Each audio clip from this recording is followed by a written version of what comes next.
श्री शिव नमस्तुभ्यम हर हर महादेव। आज 17 अक्टूबर को गुरुजी पंडित प्रदीप जी मिश्रा द्वारा नागपुर में शुरू की गई श्री शिव शक्ति शिव महापुराण की कथा के पहले दिन की कथा पूर्ण हो चुकी है और आज की कथा में गुरुजी ने शिव महापुराण की बहुत सारी उपयोगी बातों की जानकारी के साथ साथ 3 बहुत ही नए, एक तो नवरात्र में किए जाने वाले और 2 बहुत ही विशेष उपायों का वर्णन गुरुजी ने आज की कथा में किए हैं। इन सब की जानकारी आपको आज की इस वीडियो से मिलने वाली है। साथ ही आज की इस छोटे से वीडियो से आपको आज की कथा को 3 घंटे की कथा को रसवादन करने का फल, उसका पुण्य भी प्राप्त होने वाला है। तो वीडियो को अंत तक जरूर देखें। तो चलिए अब वीडियो को शुरू करते हैं। वीडियो को शुरू करने से पहले अगर आप हमारे चैनल पर नए हो तो आप हमारे चैनल को सब्सक्राइब कर लीजिए ताकि आगे भी आपको ऐसे ही गुरुजी द्वारा बताए गए विशेष तिथियों के विशेष व्रत नियम उपायों की जानकारी के साथ साथ गुरुजी द्वारा बताए गए शिव महापुराण की कथा की संपूर्ण जानकारी भी आपको ऐसे ही प्राप्त होती रहे। तो चलिए वीडियो को शुरू करते हैं। तो शिव शक्ति शिव महापुराण की कथा के प्रथम दिन की कथा को शुरू करते हुए गुरुजी ने कहा कि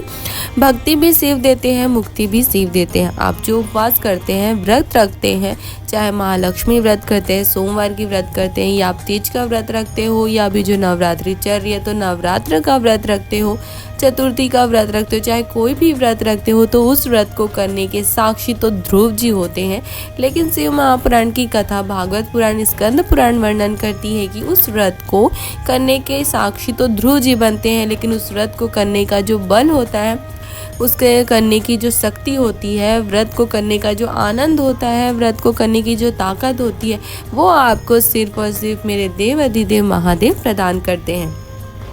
कथा में आगे गुरुजी ने कहा कि अगर आपने नवरात्र की शिव शक्ति की ये कथा अपने हृदय से अपने चित्त को शिव में या शक्ति में लगाकर सुन लेते हो तो शिव महापुराण की कथा कहती है कि शिव शक्ति दोनों मिलकर आपके झोली को खुशियों से भर देते हैं, आपकी सारी मनोकामनाओं को पूरी कर देते हैं। और आप जिस भी भाव से इस कथा को सुनते हो, जिस भी मनोकामना से इस कथा को सुनते हो, नवरात्र के खत्म होने से पहले, माता रानी के जाने से पहले ही आपकी सारी मनोकामना महादेव और शक्ति दोनों मिलकर आपको प्रदान करके जाते हैं। तीसरा गुरुजी ने जानकारी दी कि जब आप किसी कार्य को करने के लिए आप नियम बना लेते हो, उसे आप धारण कर लेते हो और उसके साथ साथ आप शिव जी पर विश्वास रख के शिव जी पर मात्र 1 लोटा जल रोज चढ़ाते हो, शिव जी के मंदिर जाते हो, नाम जाप मंत्र जाप करते हो, साथ ही अपने उस कार्य को सिद्ध करने के लिए परिश्रम करते हो, पूरी मेहनत से उस काम में लगे रहते हो, तो शिव महापुराण की कथा कहती है कि आपकी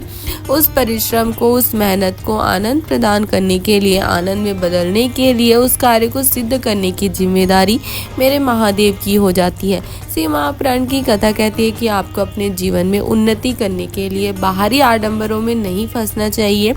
व्यर्थ के आडंबरों में नहीं पड़ना चाहिए। अपने मेहनत पर और शिव पर विश्वास करके आपको अपने कार्य को करते रहना चाहिए और निश्चित ही आपको अपने जीवन में उन्नति की प्राप्ति होती है। महादेव पर पूर्ण भरोसा, सच्ची मेहनत करते रहने से आपके सारे कार्यों को महादेव सिद्ध कर देते हैं। कथा में आगे गुरुजी ने कहा कि शिव महापुराण की कथा कहती है कि शंकर के जो भक्त होते हैं वो सिर पर सिर्फ 3 बार रोते हैं। पहला तो तब जब वो संकट की घड़ी में पड़ते हैं, जब उनके जीवन में कोई कष्ट आती है, तकलीफ आती है और वो बाबा को पुकारते हैं, तो वो भक्त अपने कष्टों के आंसू से बाबा को रोते हुए पुकारते हैं। दूसरा तब जब महादेव उस भक्त के पुकारने पर नहीं आते, उनकी नहीं सुनते, तब वो रोते हैं। और तीसरा तब जब महादेव उनके पुकारने पर आ जाते हैं, उनकी सुन लेते हैं, उनके सारे दुख तकलीफ कष्टों को दूर कर देते हैं, उनके 1 लोटा जल से प्रसन्न हो जाते हैं, उन पर करुणा कर देते हैं, उनके पास आकर खड़े हो जाते हैं, तो शिव महापुराण की कथा कहती है कि वो भक्त रोने लगता है। तो ये सिर्फ 3 बार ऐसे होते हैं जब महादेव के भक्त रोते हैं। कथा में आगे गुरुजी ने कहा कि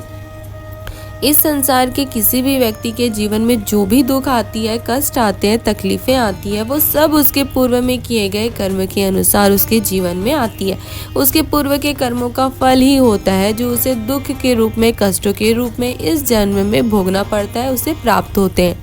पर शिव महापुराण की कथा में शिव और शक्ति का संवाद वर्णन करता है कि शिव जी ने कहते हैं कि जो भी व्यक्ति इस संसार में महादेव को सच्चे हृदय से, सच्चे चित्त से स्मरण करता है, अपने दुख की घड़ी में महादेव को पुकारता है, तो महादेव उसके पास पहुंचकर उसके सारे दुखों को दूर कर देते हैं और उसके सारे कष्टों को दूर करने की जिम्मेदारी मेरे महादेव की हो जाती है। आपको बस इतना करना है कि आपको अपने सच्चे हृदय से, चित्त से आपको महादेव को पुकारना है।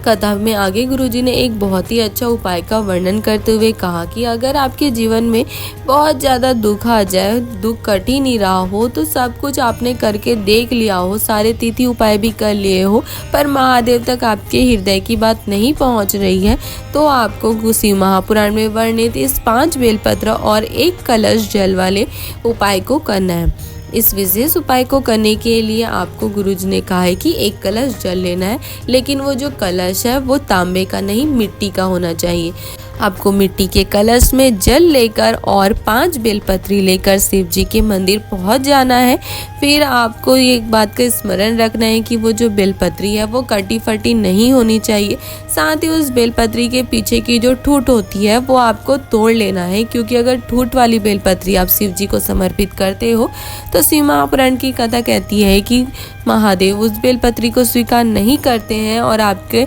जो भी उपाय करते हो वो सफल नहीं होती है। तो इस विशेष बात का आप ध्यान अवश्य रखें। तो फिर इन 5 बेलपत्री और 1 मिट्टी के कलश में जल लेकर आपको शिव जी के मंदिर पहुंच जाना है। मंदिर जाने के बाद आपको शिव जी का स्मरण करते हुए सबसे पहला बेलपत्र माता अशोक सुंदरी के स्थान पर समर्पित करना है। बेलपत्री का जो मुख है वो शिव जी की तरफ होना चाहिए और डंडी वाला भाग जो है वो जलाधारी की ओर होना चाहिए। फिर दूसरा बेलपत्र आपको माता पार्वती के हस्त कमल पर समर्पित करना है।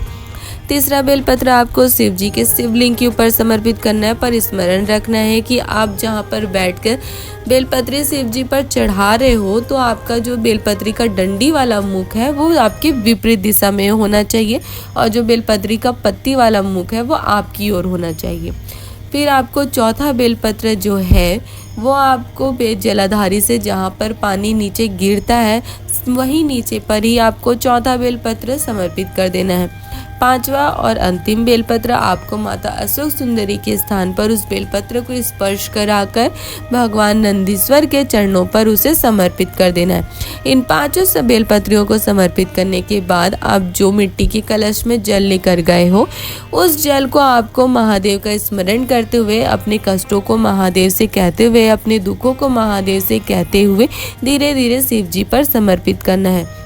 शिव महापुराण की कथा कहती है कि आप उस मिट्टी के जल में सिर्फ जल को समर्पित नहीं करते हो, बल्कि उसके जल के साथ साथ आप अपने जीवन के सारे दुख तकलीफ कष्टों को भी महादेव को सौंप देते हो और फिर वो महादेव की जिम्मेदारी हो जाती है कि आपको उस दुख से, कष्ट से कैसे बाहर निकालना है। और गुरुजी ने कहा कि मात्र 3 दिन के अंदर ही महादेव आपकी सारे दुखों को, कष्टों को काट देते हैं और आपकी झोलियों को खुशियों से भर देते हैं। तो ये बहुत ही नया उपाय गुरुजी ने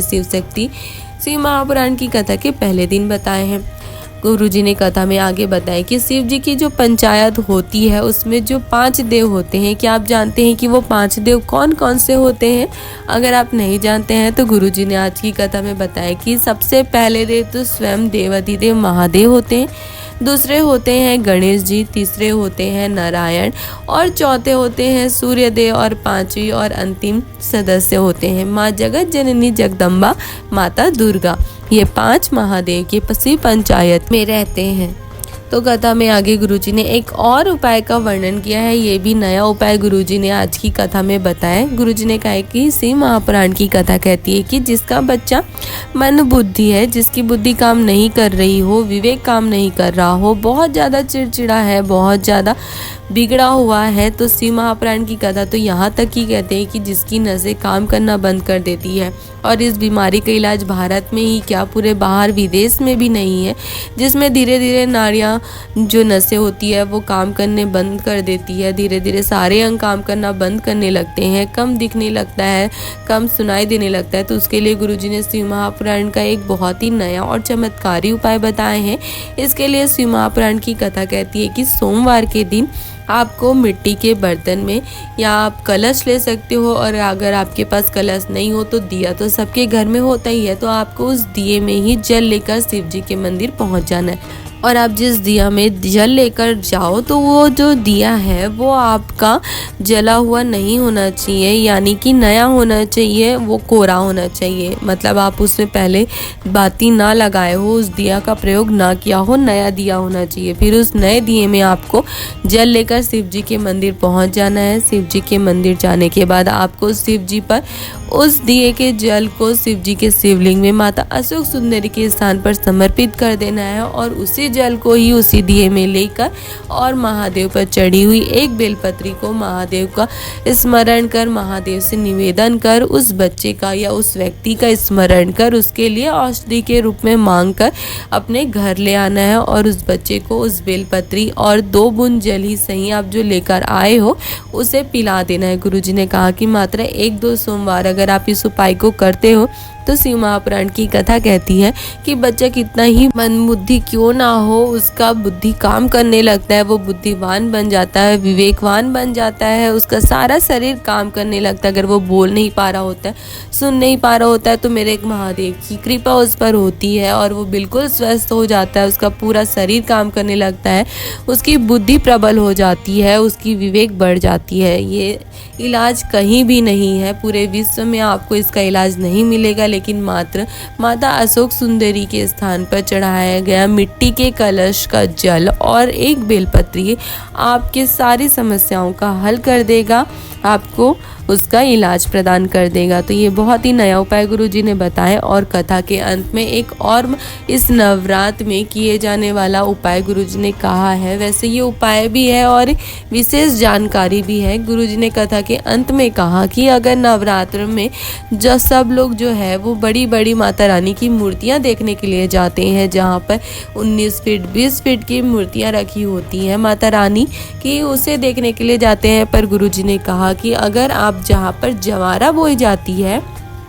जवारा रखी जाती है नवरात्रि पर, वहाँ पर जाकर आप जवारा का दर्शन कर लेते हो। अगर दर्शन नहीं भी कर पाते, लेकिन अगर आप माता रानी के जवारे के स्थल तक भी अगर आप पहुँच जाते हो, तो शिव महापुराण की कथा कहती है कि आपके घर की सारी अशांति, क्लेश, दुख, तकलीफ, जो भी आपके घर में बीमारी हो या अहंकार हो, कोई भी हो, सारे दुखों का नाश हो जाता है। आपके वहाँ जवारे के स्थल पर कदम रखते ही आपके घर से वो सारी चीज़ें दूर हो जाती हैं और आपके घर में शांति आती है, खुशियाँ आती है। उसके साथ साथ आपके घर में धन संपदा की भी वृद्धि होने लगती है। तो ये थी आज की शिव शक्ति शिव महापुराण की कथा में, पहले दिन की कथा में गुरुजी द्वारा बताए गए विशेष उपायों और विशेष उपयोगी बातों की जानकारी। साथ ही गुरुजी ने ये भी कहा है कि आपको सिर्फ कथा को सुनना नहीं है, अगर आप कथा में गुरुजी द्वारा बताए गए इन विशेष बातों का स्मरण रखते हो, उसे अपने जीवन में उतारते हो, तो आप निश्चित ही शिव महापुराण की कथा कहती है कि शिव को मेरे शिव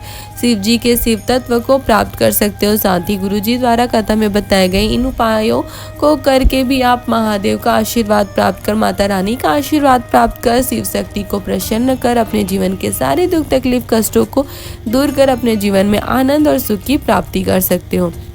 अगर आपको आज की कथा की ये सारी जानकारी अच्छी लगी हो तो आप हमारे वीडियो को लाइक कर सकते हो और अपने परिवार वालों के साथ या अन्य शिव भक्तों के साथ इसे शेयर भी कर सकते हो, ताकि उन्हें भी कथा की ये सारी जानकारियाँ प्राप्त हो सके और वो भी इन उपायों को करके भोलेनाथ का, माता रानी का आशीर्वाद प्राप्त कर अपने जीवन के सारे दुख तकलीफ कष्टों को दूर कर वो भी अपने जीवन में आनंद और सुख की प्राप्ति कर सके। हर हर महादेव।